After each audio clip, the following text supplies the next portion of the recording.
Hey guys, today we're going to take a look at an old school Browning over-under and a new school Browning over-under, and we're going to put them to the test in a 5-stand matchup. You're not going to want to miss this one.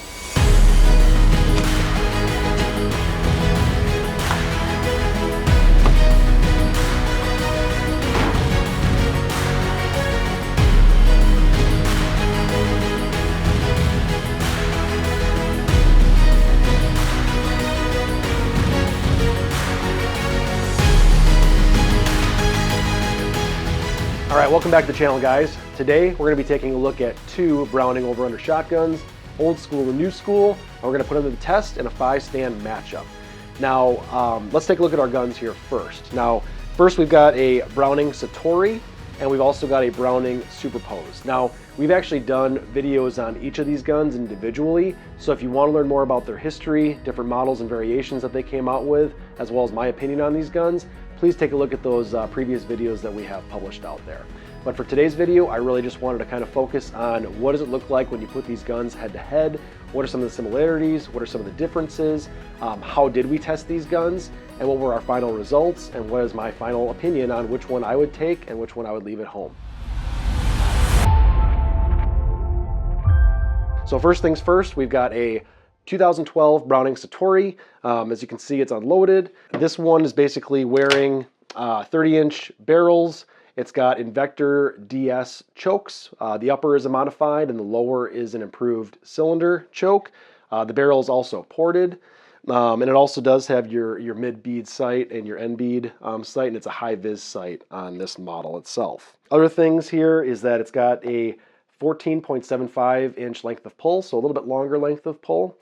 And it's also got the adjustable comb on it, which is pretty nice. And other than that, you know, it's pretty much your typical Browning Citori 725 Sporting. Other gun that we have here is a 1962 Browning Superposed. Now this is going to be the Lightning or standard grade. It's also in 12 gauge. This one's actually got 32-inch barrels on it. Both of them are full chokes, full fixed chokes. And it's got a Broadway rib on it, so it's a little bit wider rib that Browning made. And then it also has the end bead and the mid bead sights on it. And this one has about a 14-inch length of pull, so a little bit less. Other than that, you know, the guns are very similar in weight.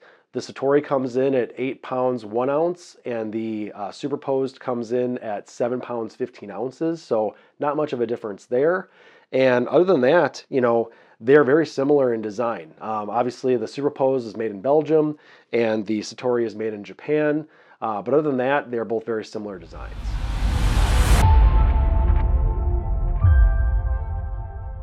All right, so let's talk about the actual test itself.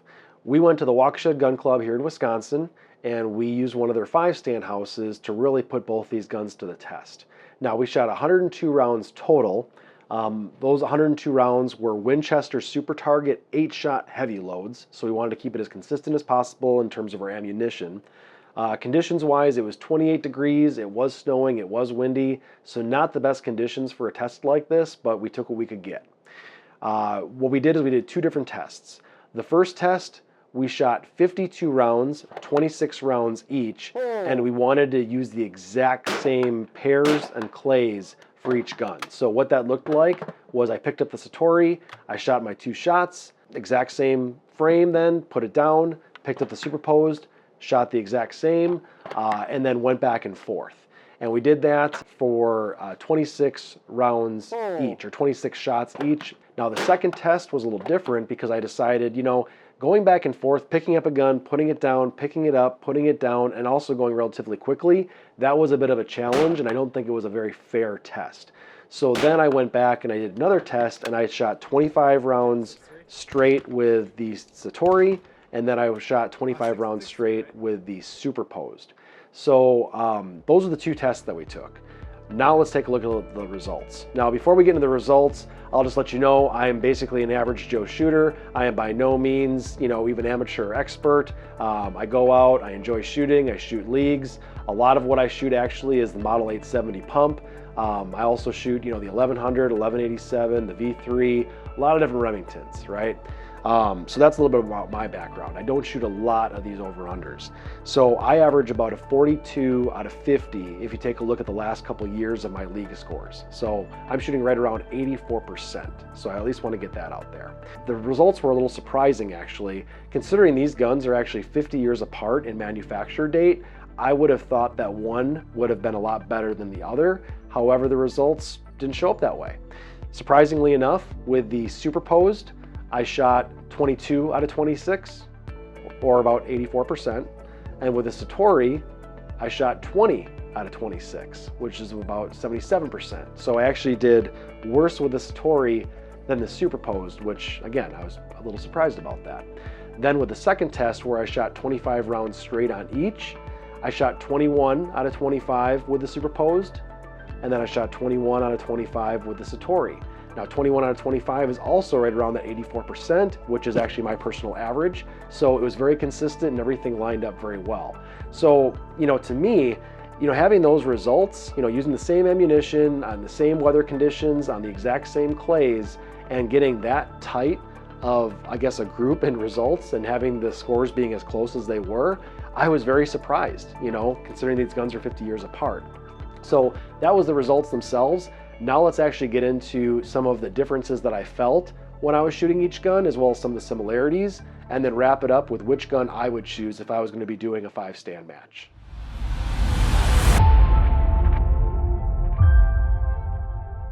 All right, guys, so I want to go into our final segment. Which gun would I choose? Now, let's do a little recap. We know that the results were very consistent. Both of these guns performed very well, even though that they were manufactured 50 years apart. We also know that they are very similar designs, both made by Browning. And we also know that they both have a great reputation, have been in the sport for a very long time. Now, with all that being said, for me, if I were to choose one, I would choose the Browning Citori Sporting 725. The main reason why is just the creature comforts that you get. You've got the interchangeable chokes, you've got the ported barrels, you've got the high-vis front sight, you've got the adjustable stock. I also did notice a lot less felt recoil with the Citori over the superposed. But those are some of the reasons why I would choose it. To be honest, I would actually really be happy with either of these guns. And if I was in the market for, let's say a used or more of a budget over-under that was the Browning name, and I maybe stumbled upon an older superposed or an older Citori at a much lower price than what you're going to pay for a 725 Sporting, I wouldn't be afraid to pick it up and try it out. Now, as always, you want to be educated on these, because if you're buying a used firearm, you should be able to take it apart, take a look, and make sure that it's been well maintained, so then it lasts you a very good life with no issues or minimal issues. So that's definitely something to look into. But, comparing apples to apples, I would pick up either of these guns and be very happy with them. Just based on how they shot and how they did. So with that being said, we had a blast shooting this video. The results were a little surprising. I really thought that the Citori was going to blow away the superposed, and that was definitely not the case. But as always, we really definitely appreciate your support. If you want to see more of these videos where we take two maybe similar types of shotguns and put them head to head and give you the results as well as my opinions, we can definitely do that. Put that information down in the comments. We definitely read all of your comments, and that'd be great help for us as we shoot future videos here in 2025. So with that being said, thank you for watching, thank you for your support, and we'll see you in the next one.